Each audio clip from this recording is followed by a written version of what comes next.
Hi, everybody. Welcome to Optomed Live.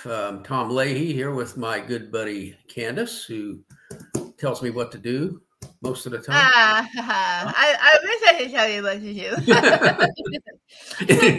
Anyway, we work together. Anyway, hey, Candace, I was talking to a realtor this past week, and they were showcasing this program they got on the MLS listing, where you go in and you say, kind of looking at houses, right? They say, oh, right, yeah. You know, how many bedrooms do you want? You want a 2-car garage, fenced yard. And I'm sitting there watching, so I'm going, that's kind of what we go through when we look at colleges and universities, right? It's exactly what we do. Yeah. So I thought that was kind of a cool analogy. Yeah. So that's what we wanted to talk about today, is how to build an effective or practical, maybe be a better word, college list. And so, I think it probably needs to be looked at as sort of a 2-step process. Maybe the first step is gathering a larger group of schools that kind of meet your first thoughts and needs. And then second step is the, vetting those more deeply so that you end up with that smaller group that you're going to apply to. Right. Yeah. So let's talk. Yeah. That first big list. I have a couple of strategies that I use when I'm building that. Okay. I use our search engine, right? Which you input the majors, you input geographical area, you input 4-year schools, 2-year schools, public, private, size, urban, suburban. You put in all that information, and it usually narrows it down. Yeah. And then from that huge list, I also cross-reference it to another site that researches top programs for whatever the major is. So I use a couple of different methods.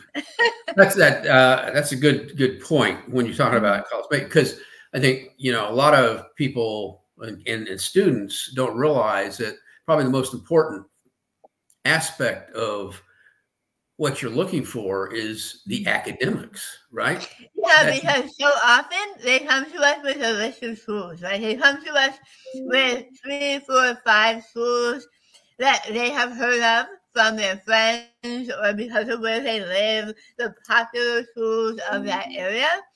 But beyond that, they don't know anything else about it, other than maybe the sports teams or something like that. So really knowing, choosing a school based on the popularity of it for your area, you may end up going there and being stuck with choosing a major based on what they're offering, right? Yeah. So the other thing I think that parents and students often lose sight of in this, thinking about where we're, what colleges, universities we're going to apply to, is the affordability piece. And this goes back to the home analogy as well. When you go out to look for homes, you don't go shopping for homes and then fall in love with a $750,000 home and discover you can only afford a $350,000 home, right? So it really, I think, makes sense if we understand our financial capability in terms of higher education, so that we can apply that to the schools that we're looking at, right? So we can do do an estimate of what your need-based eligibility might be and that sort of thing. So you kind of weave that into the process. And so we're not just talking about looking at the price tag, right? So the price tag it's like shopping for a car. So or a house, if we're going to stick with the same analogy. That price tag is not usually what you're going to end up paying, right? Right, yeah. Usually some other formulas and attributes of the student and you need and all of that. So don't just look at that price and think that's what you're going to pay. And don't rule out schools based on that. Yeah. But again, it's about managing expectations, right? Right. Managing expectations. And yeah, not so to be, after they do the big list, right, what we want to end up with come application time is a well-rounded list of maybe 8 to 10 schools, right? And what, so how do what you, does that list look like? yeah, so what are the things that a student can do to narrow the list down? Visit. Yeah, they should visit, you know, private schools, smaller schools, larger schools, medium schools, that other for the type of campus you want. Also explore all of the resources that are available online. There's a lot of virtual tours, a lot of like a fish guide that will give an overview of the school. You can read student interviews and talking about their school. You know, you can do a lot of research. Right. Yeah. And so it's really not just a process of sitting down and writing some college names that come to mind on a piece of paper and saying, here's my list. It really has to be more involved in that to really come up with that viable list of schools that are going to fit you, right? Going to make sense for you in terms of your academics, your personal needs and wants, and that financial piece, if that's a concern. Yeah. And then that list that we end up with, we usually categorize them in categories of likelihood of acceptance. You want to have a mix. You don't want to have 8 schools that are reach for you. You don't want to end up this time of year with no acceptances, right? No place to go. You want to have some that might be easy for you to get into.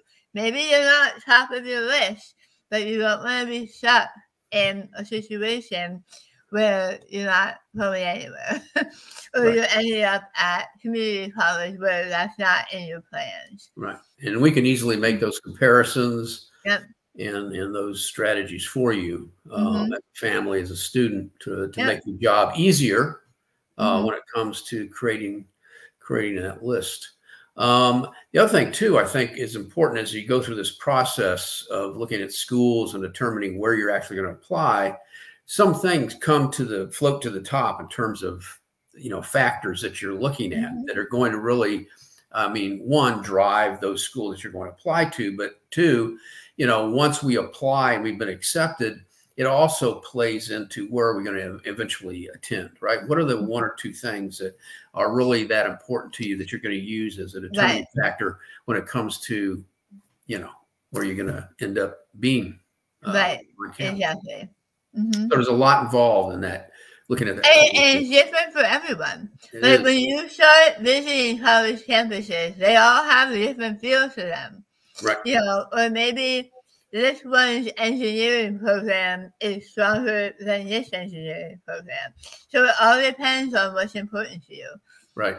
Yeah. And the last little piece of preaching I'll do is that you never sign on the bottom line without visiting. Right. You can apply without visiting, but don't accept an offer and plan on attending until you step foot on campus. Right. Yeah, good. Well, wonderful. Okay. Well, you know, if anyone out there wants some additional conversation in this regard, you want some help putting that college list together, Candace, how can they get a hold of us? You can either message us on whatever social media platform you're watching this, or you can go to our website at www.optimumedcenter.com.